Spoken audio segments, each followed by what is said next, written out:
আজ আপনাদেরকে দেখাবো 3টি উপকরণ দিয়ে কিভাবে আপনারা ঠোঁট গোলাপি করতে পারবেন। তো চলে আসুন বন্ধুরা। তো এখানে দেখতে পাচ্ছেন আমি 3টে উপকরণ নিয়েছি। 1 হচ্ছে লেবু, 2 হচ্ছে মধু, 3 হচ্ছে টুথপেস্ট।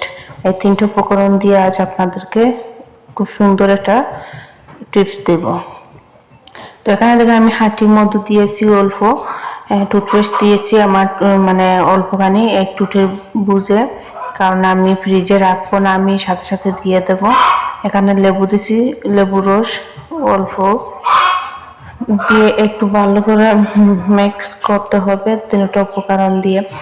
যেমন ধরো আপনারা পান খেয়ে ঠোঁট লাল হয়ে গেছে, বা মনে করো অনেক মানুষও আছে, অনেক ছেলেরা আছে ঠোঁট কালো হয়ে গেছে যে অতিরিক্ত সিগারেট খাওয়ার কারণে অনেক কিছু করতেছেন, অনেক ট্রিটমেন্ট নিচ্ছেন, ঠোঁট গোলাপি হচ্ছে না, কালো হয়ে থাকছে, তাদের জন্য